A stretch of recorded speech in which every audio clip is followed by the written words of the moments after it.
Guru Pyare Sat Sangat Ji Gaj ke Bulavo, Vaheguru Ji Ka, Vaheguru Ji Ki Fateh. So today we're going to be talking about Guru Nanak Sahib Ji, both in the morning and in the afternoon. In the afternoon we'll be talking more specifically Guru Sahib Ji's connection to the Guru Khalsa Panth.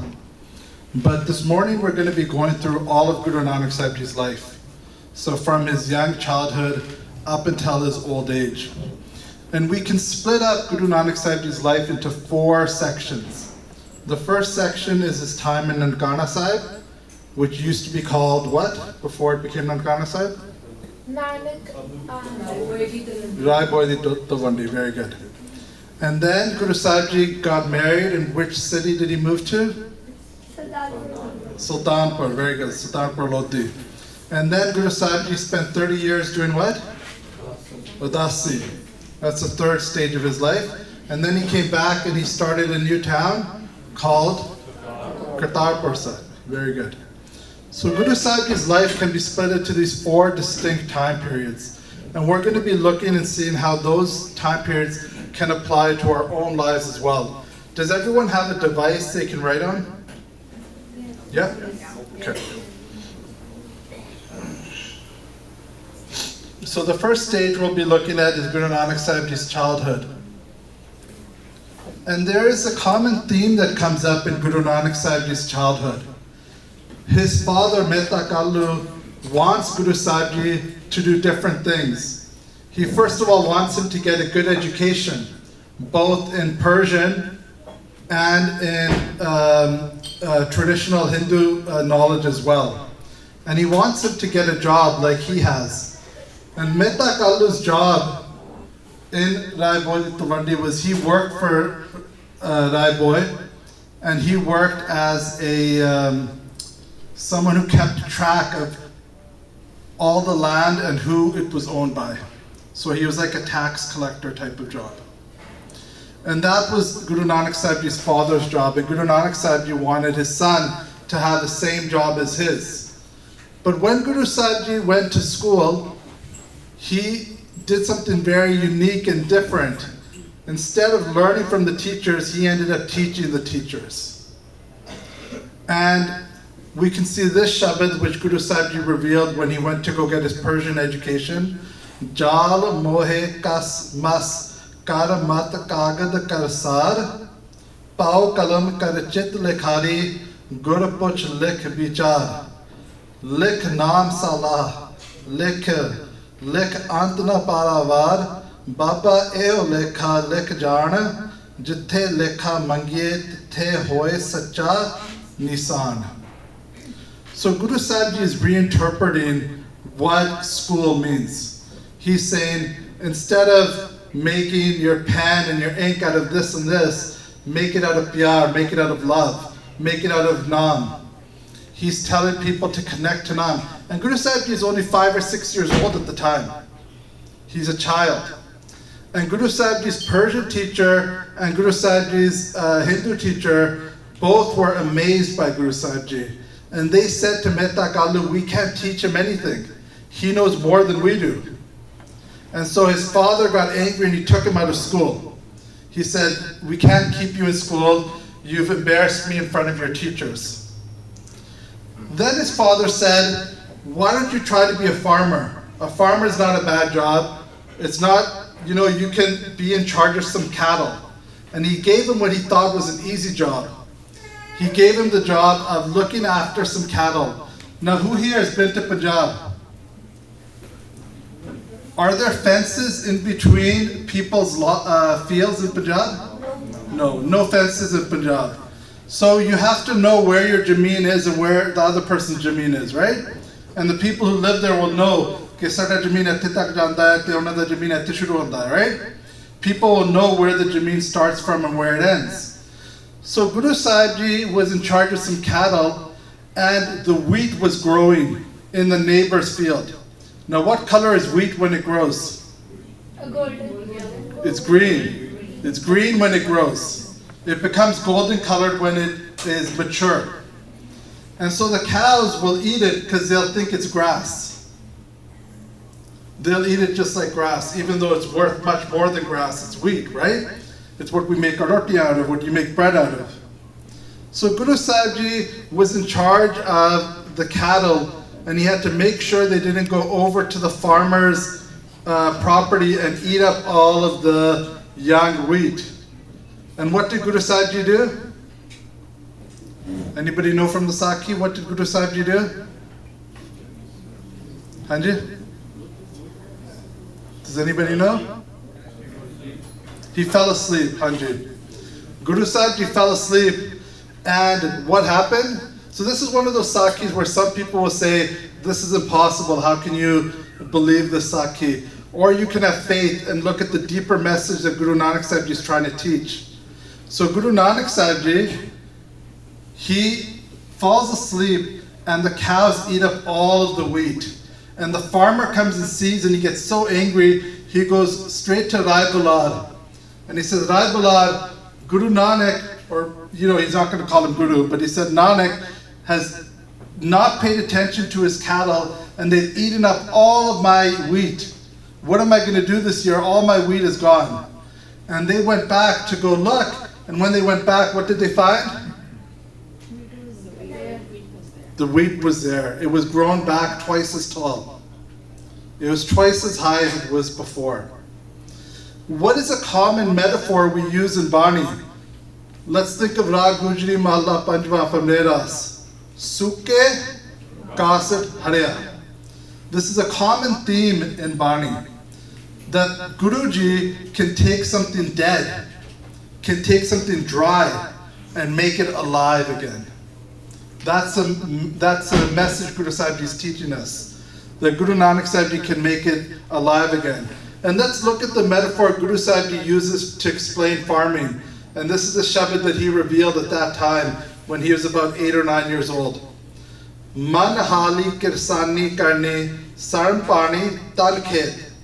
Naam beej santok sahaga rakh gribi ves. Pao karm kar jamsi sekar pagat dekh. Baba maya saath na hoy. In maya jag moya virla buje koy. Rahao. So Guru Sahib Ji's message in this is, for example, make sarn your bani. Make your body the khed, make sharm the bani, make your the beej naam, right? And then when you do these things, you can grow something that's worth much more than just wheat. And what does he say about the actual wheat? He says that's just maya.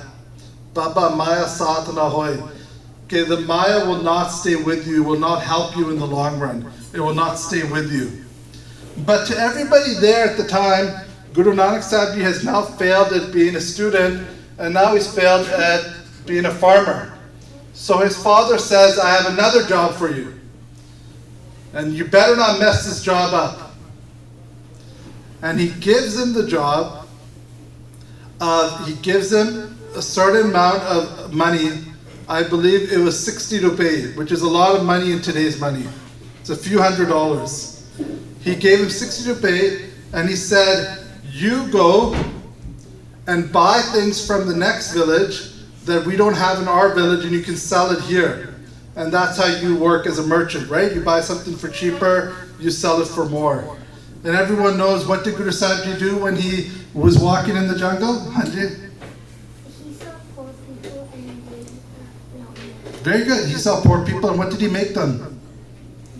Roti. He made them langar. Very good. Yeah, awesome. So Guru Sahib Ji made langar for them. This is the first time that langar appears in all of Sikh history.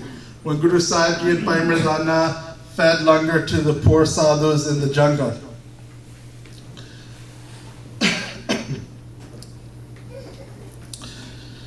When Guru Sahib Ji came back to Talwandi, how did his father react? Does anybody know? He was mad. He's mad. He wasn't just mad. What did he do to him? Slapped. He slapped him. It says he slapped him so hard that Guru Sahib Ji's face turned purple, that it was bruised. And who stopped Mehta Kalu from slapping his son? Baby Nanki. Baby Nanaki, very good. Bibi Nanak stopped Guru Nanak from getting slapped by his father.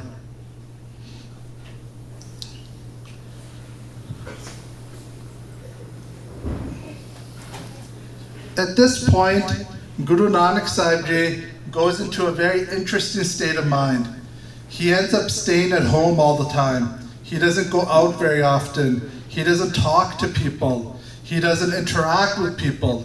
He's staying at home, he's staying alone, he's staying quiet. He's doing this so much that his parents get worried, and his mother calls a doctor.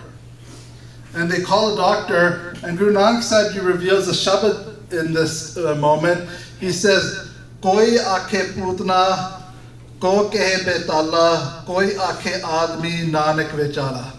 Some are calling me a ghost, some are calling me a demon, some think I'm just a regular person. Poor Nanak. He's talking about himself. Ke vechara Nanak. Guru Nanak Sahib Ji in this instance, can Guru Sahib be depressed? Guru Sahib Ji is where we go for comfort when we are feeling down, right? But what was Guru Nanak Sahib Ji experiencing in this moment? What was he missing? What was he longing for?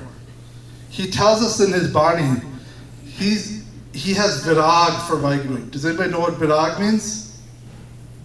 Virag is an intense feeling of longing, where you feel like Vaheguru Sahib Ji is far away and you desperately want to get close to Vaheguru. That's what Guru Nanak Sahib Ji was feeling. But we can see that in every instance, Guru Nanak Sahib Ji is messing up and disappointing his parents again and again. Now, who here has been to a wedding recently? Just you? In the last year, no one else has been to a wedding? Yeah? Okay. So when you go to a Punjabi wedding or South Asian wedding, it's going to be lots of food, lots of people, all the relatives are going to be there. When a child gets her janeu, it's very similar to a wedding ceremony. All of the extended family came. Guru Nanak Sahib Ji's grandparents, his dada, dadi, his nana, nani, they all came to Tawandi to witness this event. All of the extended family came. Everyone was there, and they're having a big feast. They're so happy, and I want you to imagine yourself in that position, that all the attention is on you in that moment. And you are sitting there in front of the Pandit, and all the attention is on you, and everybody is looking at you, and all your family has come, and they have spent so much money on having this big feast. And what does Guru Nanak Sahib Ji do in that moment? He refuses to put on the janeu. Now when we talk about a fearless spirit, that's Guru Nanak Sahib Ji's spirit, right? Fearless spirit. A person with fear wouldn't be able to do that. A person who is scared, a person who worries about the consequences, they would not be able to do that in that situation. But Guru Nanak Sahib Ji was fearless. And in that moment, he said, no, this isn't right. But once again, Guru Sahib Ji is going against the traditional modes. So we see again and again, he's going against the tradition of the time, going against the traditions of Punjab at the time. Now, in Rai Tawandi, it's not all bad, of course. Guru Nanak Sahib Ji is also having a lot of experiences, a lot of instances where people are recognizing that Guru Sahib Ji is something special. And there were people in the village who recognized Guru Nanak Sahib Ji's specialness. Chief among them, the most important one, was Bibi Nanaki. And if we think about it, Bibi Nanaki was 8 years older than Guru Sahib. He was named for her. So it's very rare that a brother is named for a sister in Punjabi culture, but Guru Nanak Sahib Ji was named for his older sister. Bibi Nanaki is the one actually, it says that Nanaki named him when he was a baby. They asked her what his name should be, and she said it should be Nanak. So Guru Sahib Ji did something else very unique. instead of staying in Talwandi with his father, especially after the incident with the Sacha Soda, Guru Sahib Ji goes to Sultanpur and he goes to live with his sister. Is it common for a young man to go live with their sister in Punjabi culture? Have you guys ever heard of something like that, of an adult young Punjabi man leaving his father's home and moving in with his sister? It's not common at all. And there, Guru Nanak Sahib Ji lives with Bibi Nanaki and Bibi Nanaki's husband, Bhai Jairam. And they are the first sort of Sikh Sangat. And we're going to be talking about them next. I want us all to take a moment though, before we move on to the next section, and to just think about a moment in your life when you might have failed at something, when you might have had a failure, and what we can learn from that failure. So just take a moment. You could write it down on your phone if you want, about a moment in your life where you had a failure and what you can learn from that failure.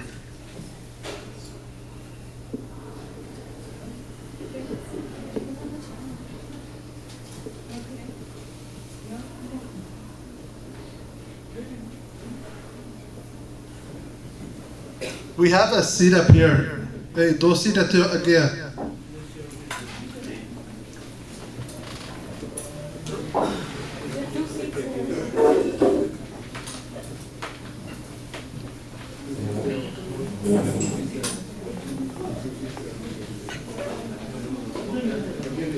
आगे आ जाओ.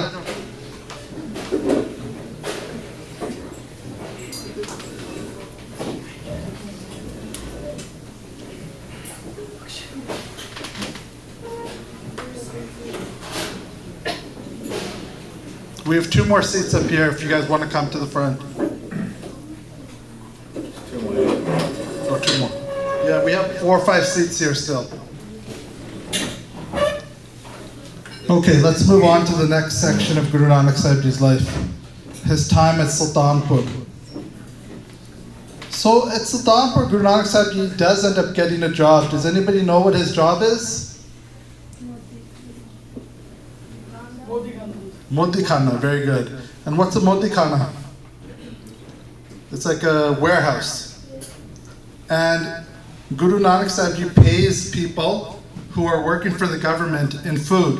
That's how they're paid back then. And that's Guru Sahib Ji's job. So we see even from a young age, Guru Nanak Sahib Ji is living the principles of Sikhi. Okay, you have to do kirt. Guru Sahib Ji is doing kirt from his very young age. And at Sultanpur Lodi, this is the first time where we start to see a Sangat develop. So early at Amrit Vela, Bhai Mardana, Bibi Nanaki, Bhai Jairam, and other people would come together and they would do Simran and Path in the morning by the Bay Nadi. And they would then meet in the evening and nighttime. Now we don't know how much of Nitnem was revealed at this time, whether Japji Sahib was revealed yet or not, whether Sodar, if you look at the Sakhis and the Puratan Granths, Sodar was revealed later, Japji Sahib was revealed later as well. So we don't know exactly what the Bani was that they were doing at this time, but they were meeting together and they were doing Bani together and they were doing Sangat of each other. And this is where the first Sad Sangat in Sikh history starts with. And then Guru Nanak Sahib Ji has a really unique experience. He goes into the water. And does anybody know what happened when he went into the water? Bhai Mardana was waiting for him. And Guru Nanak Sahib Ji disappeared into the water. How long did he disappear for? 3 days. 3 days. Very good. He disappeared for 3 days. Who was the only person who knew that Guru Nanak Sahib Ji was still alive? Bibi Nanaki, very good. Bibi Nanaki was the only person who had faith. When the rest of the people came to her to do afsos, to do mourning with her, Bibi Nanaki just smiled and she said, "Ki tode akhan de naal tusi Guru Nanak Sahib Ji nu nahi dekh sakde. You can't see him with your eyes, but with my akhan, with my eyes, I know that he is still here. She had faith that Guru Sahib Ji was still alive. And while Guru Nanak Sahib Ji went into the water, he had a very unique experience, and we're going to be talking about that in the afternoon. Because the experience that Guru Nanak Sahib Ji had in the water is very similar to the Amrit Sanchar that we have today. The Amrit Sanchar we do today is based directly on what happened to Guru Nanak Sahib Ji in the water. So Guru Nanak Sahib Ji went into the water and he was given a job by Vaheguru. And this comes up in Bhai Nandlal Ji's Ganjnama. In Bhai Nandlal Ji's Ganjnama, Bhai Nandlal Ji explains a conversation between Guru Nanak Sahib Ji and Vaheguru Akal Purkh Sahib Ji. And the conversation of what Akal Purkh says to Guru Nanak Sahib Ji. And he says to him, the reason I gave birth to you was for you to become the one that could steer the whole world to my path.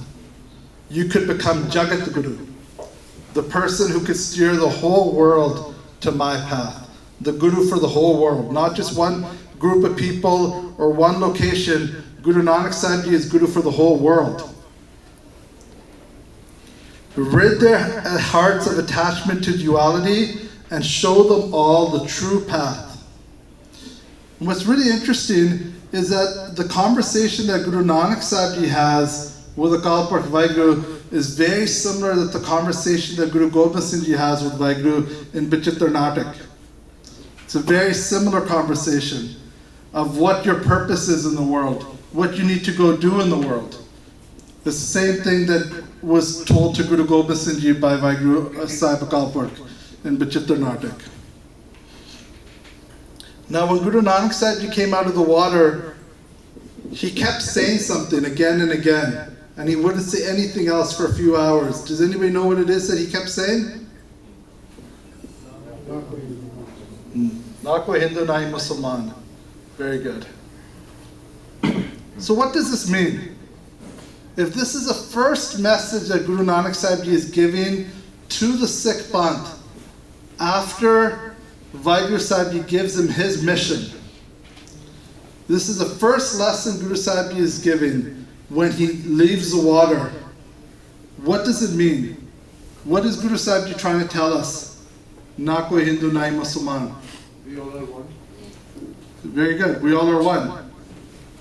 Does anybody have any other interpretations? There's another way. There's another way? Very good. Bhai Gurdas Ji says in his Vara that Sikhi is a Tisra Panth.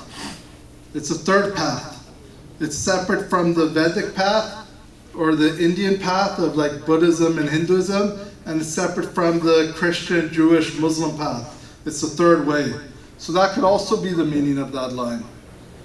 We usually take it to mean, like Baji said in the back, that it means that we are all one. This is the main lesson that Guru Nanak Sahib Ji was teaching, that we are all one. And then Guru Nanak Sahib Ji goes to work, because he's been missing for 3 days. And what does he do when he goes to work?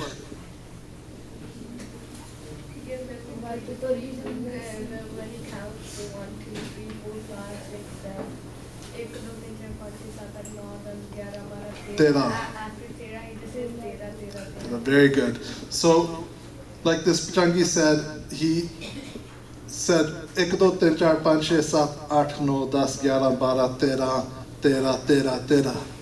And Guru Sahib Ji keeps giving everything away. And just like with the field back in Tawandi, Guru Sahib Ji's, the whole Moti Khana was actually found to still be full of stock, even though Guru Sahib Ji had given everything away.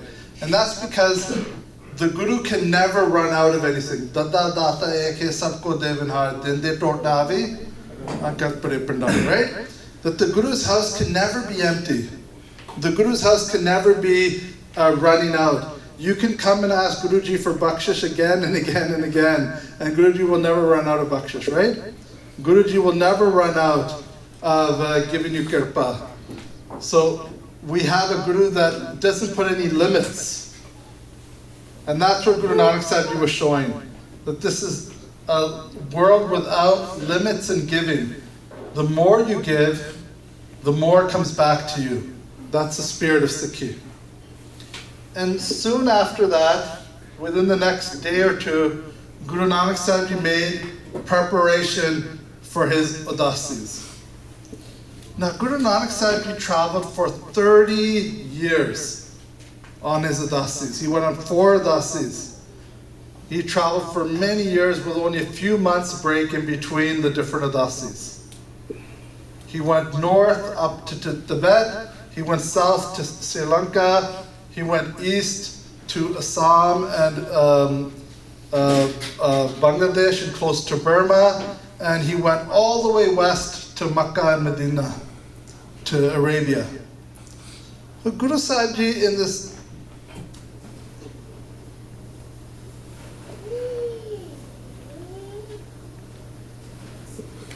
So this is the reason why Guru Sahib Ji went his Udasi. One of the first places he went was to Parbat, what's the name? Sumer Parbat. And Sumer Parbat, Guru Nanak Sahib Ji went to talk to the Siddhs. The Siddh is a level of yogi, so the highest type of yogi is called the Siddh. And Guru Nanak Sahib Ji went to go talk to the Siddhs. And this conversation is in Bani, right? It's called Siddh Gosht. And Guru Nanak Sahib Ji in Siddh Gosht explains why he went on his udasis. They ask him, Rehe ekant eko man vasya asa mahe niraso agam agochar dekh dekhaye nanak taka daso. Oh, sorry, this isn't that. This is a different thing. So, Gurmukh, what's the line? Gurmukh, yeah, that's the line, right? Guru Nanak Sahib Ji says, to find, the reason why I went on my udasis was to find Gurmukh, to find like-minded people, to find people that experience Vaheguru like me and people that are ready to talk about Vaheguru like me. Because where we can see that wherever Guru Nanak Sahib Ji went, he had these conversations with people and he was able to open their eyes, but only if they were open to the conversation. You know, sometimes we look down on people like Sajjan Thag or Korda Raksh, but think about one thing about Sajjan Thag. He only had to hear one Shabad and he was transformed. How many Shabads have we heard in our lives and we haven't been transformed yet, right? Korda Raksh just had to hear one Shabad from Guru Nanak Sahib Ji and he was transformed. And how many Shabads have we heard in our lives? So the people that Guru Nanak Sahib Ji spoke to were open to hearing the truth. So I've created a small list of basic sakhis. These aren't all of them by any stretch. The actual list would be 3 times bigger than this, all the sakhis. But what we can see a theme in the sakhis. And the theme in all of the sakhis is that Guru Nanak Sahib Ji, wherever he goes, he tells the truth. If he sees Sajjan Thag and he knows that he's a bad person, he'll call him out and he'll tell the truth. If he goes to Makkah, he will tell the truth there and say, Vaheguru doesn't just live in this one place in the Kaaba, Vaheguru is everywhere. So he will fearlessly tell the truth wherever he goes. Guru Sahib Ji went to Hardwar, he told the truth. He went to Benares, he told the truth. Everywhere he went, he told the truth. He wouldn't back down from telling the truth. And that's something to keep in mind in our own lives. How often do we have truths that we hide from ourselves, that we don't admit to ourselves, because we're not ready to face up to them? And those things are holding us back. They're stopping us from developing properly. We're going to talk about a couple of these sakhis here. I want to do the sakhi, very simple one, of Hardwar. The Hardwar sakhi is very simple, but it gives a good lesson as to how Guru Nanak Sahib Ji teaches. Now I want you all to imagine that there's thousands of people in the Ganga, and they're all dressed the same. They're all wearing the same clothes. They all have their heads shaved, and they're all throwing water to the sun together. And then one person out of all of them is wearing different clothes, doesn't have his head shaved, has the star on his head, and is the wrong way throwing water the opposite way. Now, if I asked you back then to go to Hardwar and tell the people that what they're doing is wrong, or even if I told you today, go to Hardwar and tell the Hindus there that what they're doing is a waste of their time, how would we do it? We might give out pamphlets, tell people this is the right way. We might scream at them with a loudspeaker. We might say, you're being stupid, stop wasting your time. Stop it. But nobody would listen to us. But Guru Nanak Sahib, instead of telling people they are stupid, and instead of telling people they're doing the wrong thing, he shows them how silly it is what they're doing, how ridiculous it is, how it doesn't make any sense. And so Guru Nanak Sahib starts throwing water the wrong way, and the people around him start to laugh. And the people around them start to notice. And more people start to notice. And when they notice, what do they say? They say, why are you throwing water the wrong way? And what does Guru Nanak Sahib say? What's his reason? Because there's a drought in Punjab and he's throwing water. I'm throwing water to my fields in Punjab. He said, I'm throwing water to my fields in Punjab. I don't know if they have enough water there. And they all start laughing. This is ridiculous. They're like, you're standing in a river here in Hardwar. How's your water going to reach hundreds of miles away in Punjab? There's no way. And then Guru Nanak Sahib, he just says, he looks at them, he says, oh, the water can't reach to Punjab? He said, Punjab's not that far. I walked from Punjab. But how far is the sun? No one can walk to the sun. It's much further. And then they realized, it clicked inside their head. What they were doing was wrong. And so this is the way that Guru Nanak Sahib teaches. When he goes to Makkah, he doesn't go around screaming at people, stop worshipping Kaaba. Stop thinking that Kaaba has Vaheguru inside, that Allah lives only here in Kaaba. Instead, what does he do? He lays his feet out towards Kaaba, right? He lays his feet out towards Kaaba. And he teaches them that by seeing this, everyone is so shocked. You know that religious Muslims will even orient their beds so that their feet do not point towards Makkah? They'll make sure in their homes that their beds are facing a certain way that their feet are not pointing towards Makkah. So to go to Makkah and point your feet at Kaaba was a crazy thing to do. Especially since, do you know it's illegal to go to Makkah if you're not a Muslim? Even today, if you're not a Muslim, it's illegal to go to Makkah. And Guru Nanak Sahib, he went to Makkah and he pointed his feet at Kaaba from inside the Makkah complex. That's Guru Nanak Sahib's fearlessness. There's a few key themes that come up in a lot of the Sakhis. We can see that with Bhai Lallo and many other Sakhis. Guru Nanak Sahib stands with the people who are being oppressed.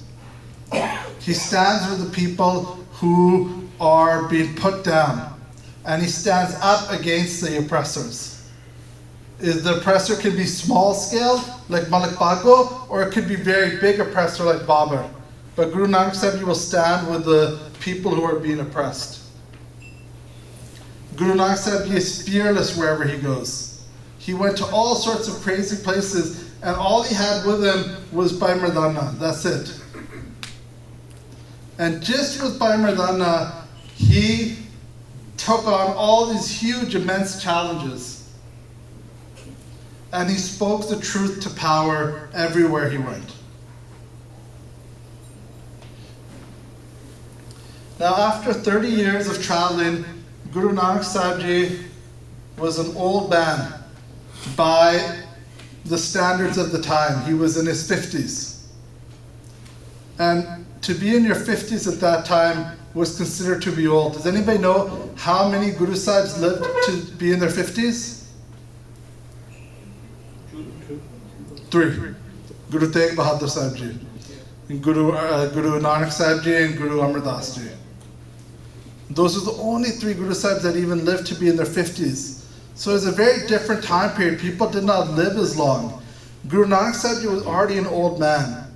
He went to, and he created this town called Kartarpur. And I want us to think about what kind of life he could have had. He could have just sat back and relaxed. Do you think the Sikhs at the time would have said no to any request Guru Sahib Ji would have made of them? They would have done anything for Guruji. Did Guruji have to go out for the next 22 years and go work in the fields every day? Did Guru Nanak Sahib Ji have to do hard work for the rest of his life? There's plenty of people in our community who just sit back and let people do seva for them, right? It's not hard. This happens all the time. Lots of people who just sit back and don't do any work themselves. Guru Nanak Sahib Ji could have done that. He had spent 30 years walking around the world.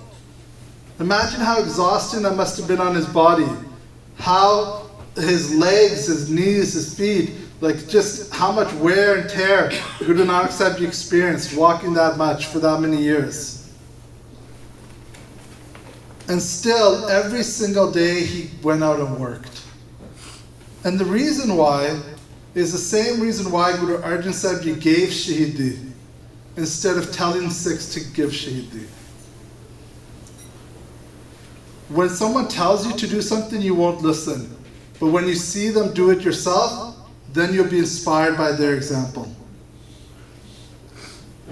You can sit there, and Guru Arjan Sahib Ji could have said, you know, a time in Sikhi is coming up where we will have to give many Qurbani, and Sikhs have to be ready to give Qurbani. But if Guru Sahib Ji himself hadn't given Qurbani first, then Sikhs wouldn't have had that inspiration. Now, whenever a Sikh is being tortured, from those days up until modern time in Punjab police jails, when Sikhs are being tortured, where does their mind go? It goes to Guru Arjan Sahib Ji. They say, if my Guru could survive that, if my Guru was strong enough to survive that, then I can survive this too. I can make it through this. I won't be broken by this. I'm stronger than this. So same way Guru Nanak Sahib Ji wanted to teach us कि बन के शकना किरत करना नाम जपना. He didn't just say it. He wasn't just going to say it and say, you guys go work, you guys go share what you make. He wanted to do it himself so that we understood that this is something you have to do. And it was on this foundation that Guru Nanak Sahib Ji built the Sikh Panth. So Kartarpur is like the foundation of the Sikh Panth. And on top of that, everything else comes up until 1699 Vaisakhi. And we'll talk about that this afternoon. So if everyone can pull out their devices, this is just a quick activity we're going to do. And you can write on there, yeah? And if someone was to write an obituary of you today, what would it say? So an obituary is when you die, they write down what you did in your life in the newspaper, right? If someone was to write an obituary of you today, what would it say? So if you guys could write that down.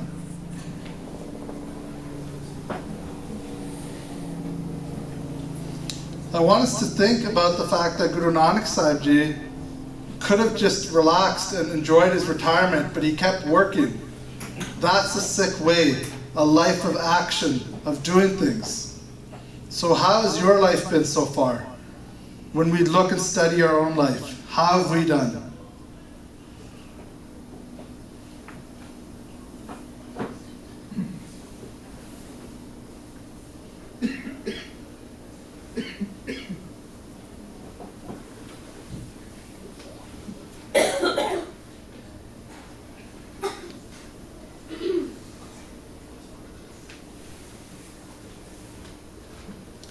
Okay, the second question is, what would you want the obituary to say? If you had control over it, what do you want them to say about you? What do you want people to say about you after you're dead? What do you want your legacy to be?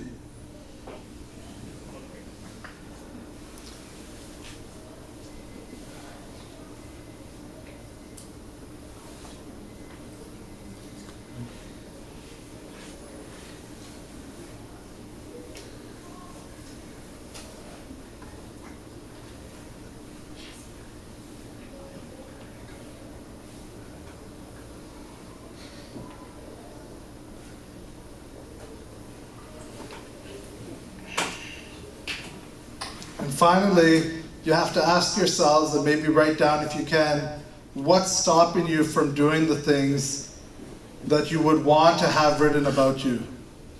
If you want them to write these great things about you, what's stopping you from doing those things? Why aren't you doing them right now?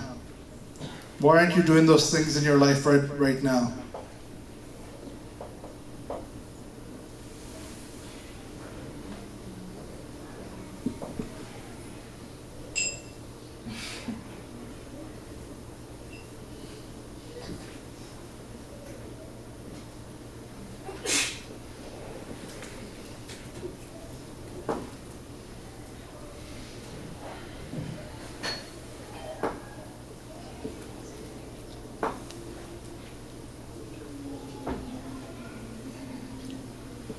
Now, Guru Nanak Sahib's legacy is the Sikh Panth. We're all the living legacy of Guru Nanak Sahib, right? So we have an amazing responsibility of something to live up to, and we also come from an incredible past, a legacy of amazing Guru Sikhs who have come before us, right? All the way back to the Guru Sahib's time. So Guru Nanak Sahib's legacy is not in question. The question is, what do you want your legacy to be? How do you want to be remembered? And the point of being remembered is not to worry about what happens after you die, because that's not important. It's about what kind of life do you want to live right now? And what's stopping you from living that life? What kind of life do you want to live? How do you want to live it? And what's stopping you? So for example, if you haven't received Amrit yet, to ask yourself, why have I not taken Amrit yet? What's stopping me from doing that? And how can I get to a place where I can do that?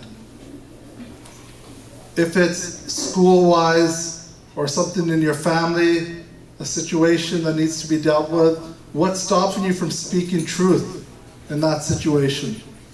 What's stopping you from making a resolution? So these are the different things I want us to think about. We're done the presentation now. I think we're just on time. It's 11:30. So now it's going to be the group photo. Is that right? Group photo? We can do question answer. Oh, we can do question answer, sure. Does anybody have any questions?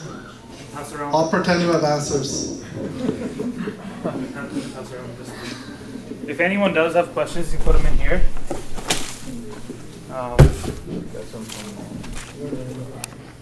I mean, you can also ask like this. So what, I've got a question. Yeah. If you, I found it interesting, you said, what have you failed at and what have you learned from that? And I'm having a hard time figuring out what I've learned because I think my ego, for instance, yeah, let's just say it was a job and I'm no longer in that job and my ego is that's fine, I'm just going to get that same job tomorrow. Yeah. It's a high level stress job. But at what point do you say, like, what am I learning? Because if I'm going to go back to that same stress level. Well, if you want to have... How do you suppress your ego to actually surrender to the truth? I mean, the only way to suppress your ego is through Bani and Nam, right? And if you're able to get perspective you'll feel you'll have forward growth. And if you won't, then you'll stagnate. If you're able to learn from what happened in your life and why it went the way that it did, then you'll be able to move forward. But if you don't learn, then you'll be stuck at the same place again and again. And Sikhi is about forward movement. It's about action. It's not about stagnation.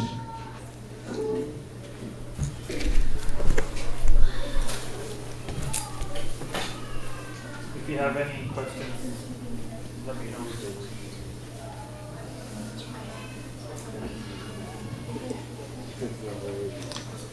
I hope everyone enjoyed the short talk on Guru Nanak Sahib Ji. I tried to cover Guru Sahib Ji's whole life. It's really difficult to cover 70 years in 1.5 hours, especially with how much Guru Sahib Ji did in their life. And we didn't even really cover much of the Bani that Guru Sahib Ji revealed. So maybe I missed something and I'm still kind of new at like that. Yep. But when you said the whole failure thing, what did Guru Nanak fail at and then what did he learn? So that's the thing. From the outside perspective, he failed, but he didn't actually fail. I was using that as a gateway to talk about our own failures, yeah, and learning lessons. But if we actually look at Guru Sahib's life, Guru Sahib's perfect. Guru Sahib didn't actually have any failures, but from the outside perspective, it looked like he was messing up at everything he was doing. Yeah. Any questions?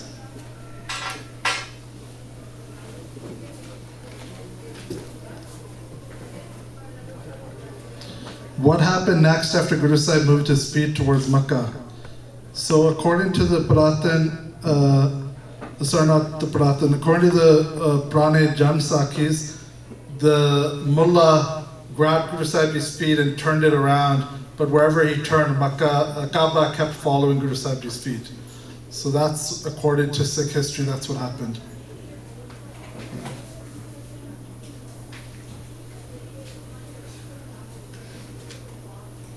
It's kind of understandable.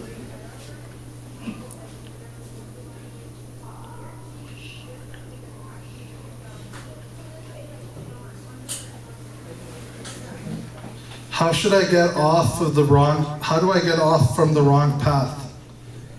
I think the best thing to do if you feel like you're on the wrong path is to do ardas, to come in front of Guru Sahib and do ardas and ask for Guru Sahib's bakshish.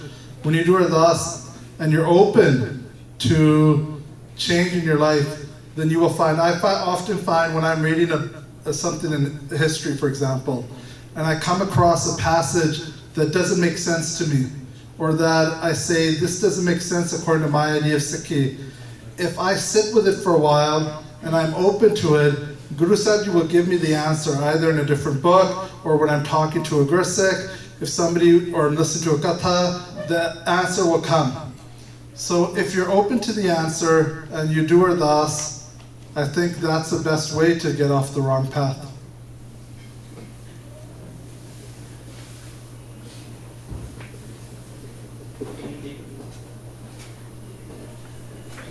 Why is it so shy?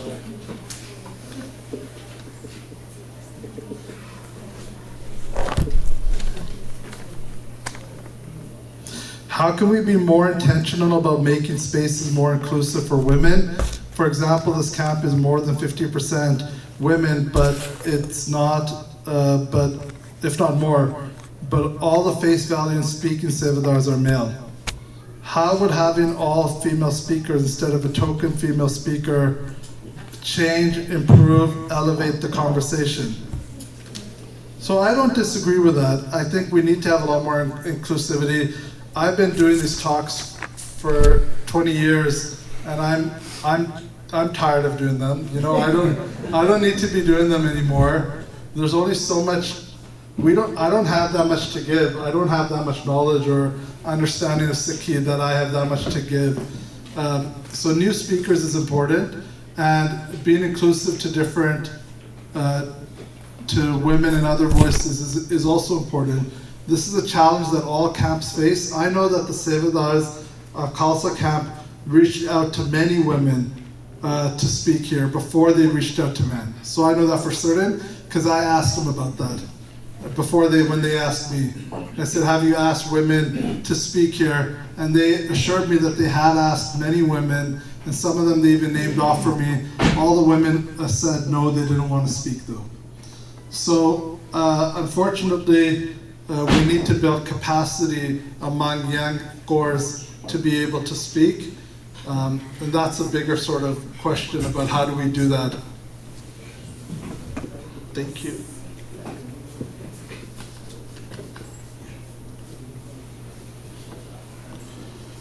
So these questions are more spiritual in nature. I'm not sure if I can give you the right answer. How do you know when and what to sacrifice for getting kirpa or bakshish? My very simple understanding is you're supposed to sacrifice everything. You're supposed to sacrifice your head, right? So your head is everything. It's all of your doubts, all of your everything holding you back, your mind. That's what you're sacrificing. So, I mean, that's the reason why Guru Gobind Singh Ji asked for the cease of the Panch Pyare, because so that we would understand the metaphor up until today that we have to give our heads to become sick. So I think that's the most basic, simple answer. So you want to add something? Hanji. Sacrifice your time. So spend more time with Guru. Spend more time with Guru. Then you will get help. Very good. Uncle Gyaniji has a right answer there. I wanted to say this earlier and I forgot. If you want to do darshan of Guru Nanak Sahib Ji's life, you can do darshan of Guru Nanak Sahib Ji. And that is by reading Guru Granth Sahib Ji. If you read Guru Granth Sahib Ji, you will have darshan of Guru Nanak Sahib Ji. So for those who are like, why, wouldn't it be great if we could see Guru Gobind Singh Ji or see Guru Har Rai Sahib Ji or see Guru Angad Sahib Ji? We are luckier than any Sikhs in history. We can do darshan of all 10 Guru Sahibs at the same time in Guru Granth Sahib Ji. So form a relationship with Bani, start a Sej Path, do a few angs every day, and you'll be amazed at how quickly you will finish a Sej Path, and then that will become a regular part of your lifestyle. So that's a very good point. Spend your time. What is the difference between the world's perspective of success and Sikhi's perspective of success? If we look at the life of Guru Nanak Sahib Ji, Guru Sahib Ji's measure of success was how giving someone was, how much they were giving of their time. So Sikhi is not against making wealth. There were very rich Sikhs during the Guru's time, by Lakhi Shah, by Makhan Shah. There were Sikhs who were very wealthy.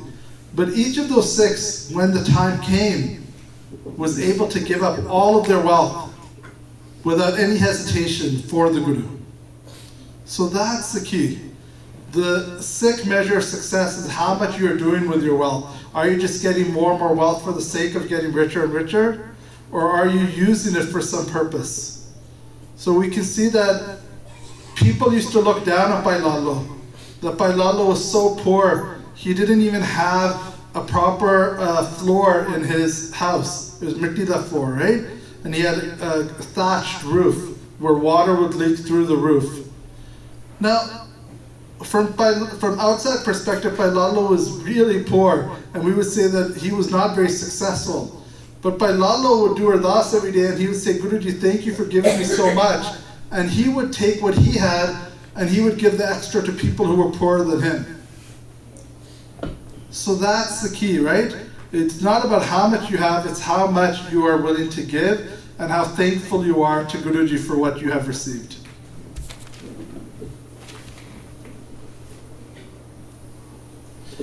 How do we explain Sakhis that don't make sense to science, that science can't prove? I think faith is a really important part of Sikhi, but at the same time, I always tell people, we are unnecessarily creating division in the Panth. If you don't want to believe the Sakhi is literal, if you want to believe the Sakhi is metaphorical, that's fine. As long as you get the same lesson from it in the end. That's the important part. Now for me, I believe the Sakhi is real that's my own faith. If you don't want to have that faith, that's okay. Your faith might be in a different way. We don't need to make a big deal about it. Now we have people like Tabrianwala who are going on and on about these issues and making divisions in the Panth, right? We don't need to have more divisions in the Panth. So if the Sakhi doesn't make sense to you, just understand it metaphorically. Try to understand the lesson behind it. Are we done?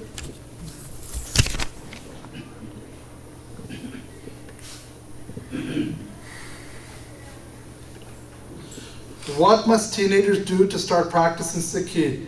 Maybe obstacles such as mobile phones are distracting each and every moment. I think it's not just teenagers. Mobile phone is distracting for everyone. For all of us, it's a distraction. It just takes discipline. That's the only thing. With your phone, you have to put it away. You have to turn it off. As hard as it is. A lot of the apps to read Bani off of are great because they turn off all the notifications and you can read the Bani without being distracted. So that I find is a good, useful tool as well. Are we done? You want to get out of here? How bad is it to listen to bad songs?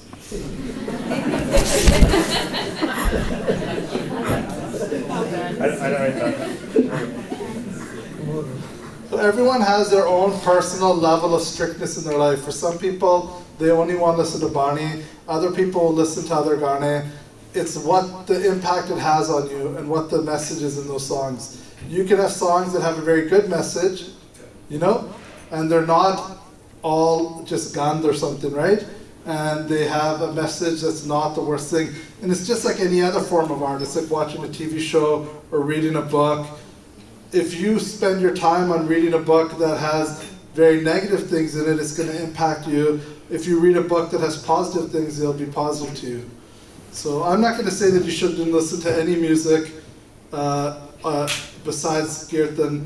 I myself really enjoy listening to Kirtan and Bart, but I'll also listen to talk radio like CBC, because I'm an old man now. But I don't think that it's that much of a negative. I think it's more your intention and what you're spending your time on, your energy. ज्ञानी तो सिर्फ ऊपर ही आ जाओ आ जाओ मन श्रवणीय ना सुनाए ऊपर आ जाओ गीत नाद सुन केते बोलत जाए गुरु जी हुक्म हाँ जो पावे भांडे ਵਿੱਚ ਵਸਤ ਸਾ ਨਿਕਲੇ ਕਿਆ ਕੋਈ ਕਰੇ ਵਿਚਾਰਾ ਜੇ ਤੁਸੀਂ ਜਿੱਦਾਂ ਦੇ ਗੀਤ ਸੁਣੇ ਉਹੀ ਚੀਜ਼ ਸਾਡੇ ਅੰਦਰ ਹੋਣੀ ਹੈ ਗੁਰੂ ਜੀ ਨੇ ਆਪਾਂ ਨੂੰ ਹੁਕਮ ਕੀਤੇ ਕਿ ਉਸ ਤਰ੍ਹਾਂ ਹੁੰਦਾ ਨਾ ਐਡਵਾਈਸ ਦੇਣੀ ਸਲਾਹ ਦੇਣੀ ਸੁਜੈਸ਼ਨ ਦੇਣੀ ਗੁਰੂ ਜੀ ਨੇ ਸਾਨੂੰ ਹੁਕਮ ਕੀਤਾ ਗੁਰਬਾਣੀ ਦੇ ਹੁਕਮ ਗੁਰੂ ਜੀ ਨੇ ਸਾਨੂੰ ਹੁਕਮ ਕੀਤਾ ਆ ਕਿ ਆਪਣੇ ਕੰਨਾਂ ਦੇ ਨਾਲ ਅਸੀਂ ਸਾਖਤਾਂ ਦੇ ਗੀਤ ਨਹੀਂ ਸੁਣਦੇ ਅਸੀਂ ਸਾਖਤਾਂ ਦੇ ਗੀਤ ਨਹੀਂ ਸੁਣਨੇ ਕਿਉਂਕਿ ਗੁਰੂ ਜੀ ਸਾਨੂੰ ਬਹੁਤ ਪਿਆਰ ਕਰਦੇ ਗੁਰੂ ਜੀ ਨਹੀਂ ਚਾਹੁੰਦੇ ਕਿ ਮੇਰਾ ਬੱਚਾ ਗਲਤ ਪਾਸੇ ਜਾਵੇ ਸਾਡੇ ਕੋਲ ਜਿਹੜੇ ਸਾਡੇ 5 ਸੈਂਸ ਆਰਗਨਸ ਆ ਇਹਨਾਂ ਨੂੰ ਯੂਜ਼ ਕਰਕੇ ਅਸੀਂ ਚੁੱਪ ਬਣਨਾ ਇਹਨਾਂ ਨੂੰ ਅਸੀਂ ਗੁਰੂ ਜੀ ਚਾਹੁੰਦੇ ਨਹੀਂ ਕਿ ਮੇਰਾ ਪੁੱਤਰ ਮੇਰੀ ਧੀ ਦੁਖੀ ਹੋਵੇ when we disobey Guru Ji order ਤੇ ਅਸੀਂ ਕਰਦੇ ਆ ਤੇ then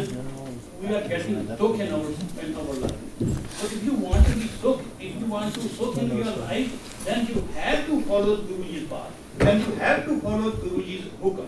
So this is Gurbani. Gurbani is Guru Ji's hukum. This is not ਉਹਨਾਂ ਦਾ ਨਹੀਂ ਹੈ ਕਿ ਹੋਤਾ ਨਹੀਂ ਹੈ ਗੁਰਬਾਣੀ ਗੁਰੂ ਸਾਹਿਬ ਜੀ ਆਪਾਂ ਹੁਕਮ ਮੰਨਣਾ ਨਹੀਂ ਚਾਹੀਦਾ ਗੁਰੂ ਜੀ ਨੇ ਸਾਨੂੰ ਸਖਤ ਮਨਾ ਕੀਤਾ ਆ ਕਿ ਗੀਤ ਜਿਹੜੇ ਦੂਸਰੇ ਨਹੀਂ ਸੁਣਦੇ ਇਹ ਆਪਣੇ ਮਨ ਚ if you are follow the Guru Nanak ਜੇ ਨਹੀਂ ਹੈਗੇ ਫਿਰ ਆਪਾਂ ਕਰ ਸਕਦੇ ਕਿਉਂਕਿ ਗੁਰੂ ਜੀ ਦਾ ਹੁਕਮ ਮੰਨਣਾ ਗੁਰੂ ਜੀ ਨੇ ਸਖਤ ਮਨਾ ਕੀਤਾ ਗੁਰੂ ਜੀ ਨੇ ਕੀ ਕੀਤਾ ਗੁਰੂ ਜੀ ਨੇ ਕਿਹਾ ਕਿ ਮੇਰਾ ਪੁੱਤ ਮੇਰੀ ਧੀ ਜਿਹੜੀ ਆ ਇਸ ਪਾਸੇ ਨਹੀਂ ਜਾਊਗਾ ਉਹਨੇ ਇਹ ਗਲਤ ਕੰਮ ਨਹੀਂ ਕਰਨਾ ਉਹਨੇ ਬਚਨ ਖਰਾਬ ਨਹੀਂ ਕਰਨਾ if we do this we can't live पता कि दत्ता दोष न देव करते दोष कर्म अपने जो मैं किया सो मैं तुम्हारा दोष न कीजिए सो जरा कीर्तन ही सुनना कितने क्यों सुनना गीत की लोग संगीत लेकिन गीत नहीं सुनना अभी सिर्फ गीत सुनना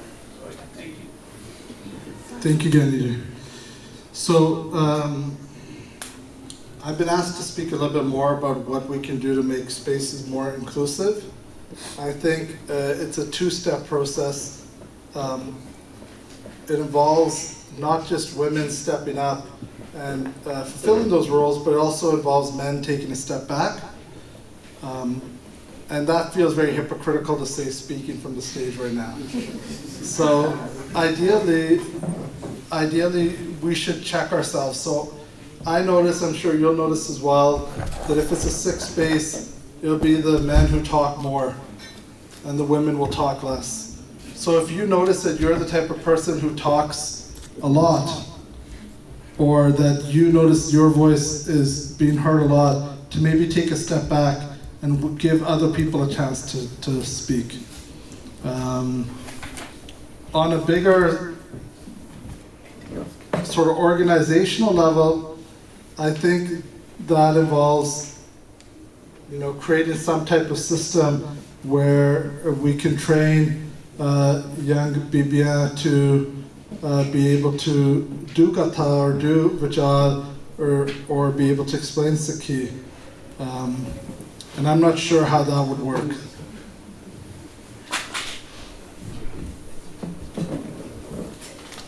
Okay, we done? No. What's my favorite Sakhi about Guru Nanak Sahib Ji? My favorite Sakhi about Guru Nanak Sahib Ji is Guru Nanak Sahib Ji and Nur Shah. So if you don't believe in miracle stories, then you won't like the Sakhi. But this is when Bhai Mardana was turned into a goat by Rani Nur Shah and her. She was a queen of an area in Assam, and they did magic. And they captured Bhai Mardana and turned him into a goat. And the Guru Nanak Sahib Ji had to free Bhai Mardana from being a goat. I find it a hilarious story. I think it's a really great story. My other very favorite Sakhi of Guru Nanak Sahib Ji is when Guru Nanak Sahib Ji was in Baghdad, and Guru Sahib Ji took the mullah's son and he gave him darshan of all the patala, and he gave him prashad from one of the patala too, right? So this idea of alien prashad, I always thought was a very cool idea, and I imagine it's green in my own mind. And Guru Sahib Ji, yeah, those are my two favorite Sakhis, but that's because I have more of a silly sense of humor, so my Sakhi, the ones I enjoy are the ones that are a little bit sillier. Oh, can I just ask, how, can you explain Charan Amrit and the Amrit now? How did Sikhs get liberation before 1699? So we know from Sikh history that Charan Amrit was the way that Sikhs would become Sikhs before 1699. And we even know that in 1699, Guru Gobind Singh Ji did Charan Amrit and put it in a dig and then buried it to signify that Charan Amrit was finished. So Charan Amrit was when the Guru Sahib puts their foot over like a bata, and the water is poured over Guru Sahib's foot into the bata, and they drink the Amrit like that. How do you get, what's the question? Oh, how do you get liberation before 1699? So the liberation has to be the same way. It has to be by accepting the Guru, and to accept the Guru pre-1699, you have to take Charan Amrit. That's my understanding of Sikh history.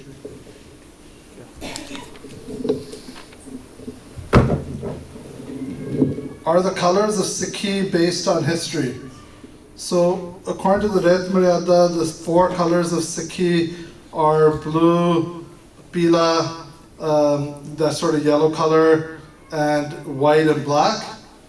I don't know if these are based on anything in history. The blue seems to be very closely associated with Guru Gobind Singh Sahib Ji, and Kartarpur Singh writes in his book that when Guru Gobind Singh Ji made the Khalsa, he was dressed all in blue. So I believe that blue is linked to Guru Gobind Singh Ji, and the Khalsa army most likely wore blue. We have lots of evidence of that, that the Khalsa, early Khalsa wore blue all the time.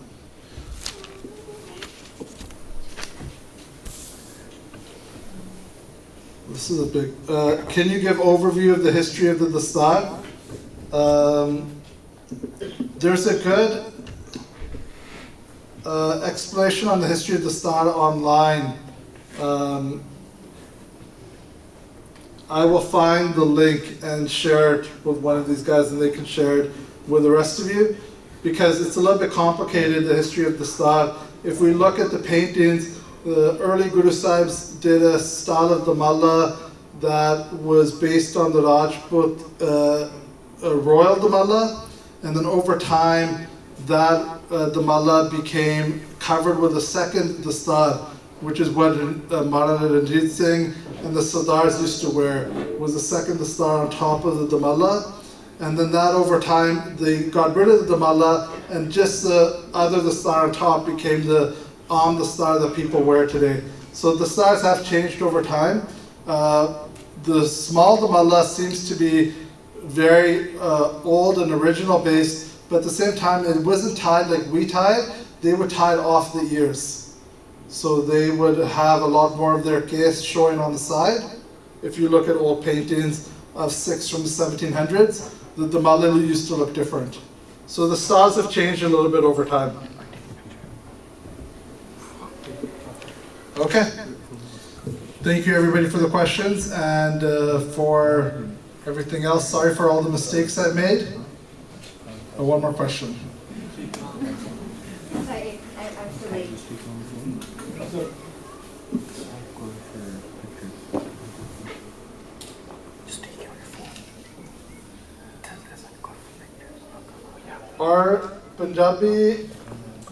Are Muslim, Hindu, or Punjabi people bad because they fight and kill people?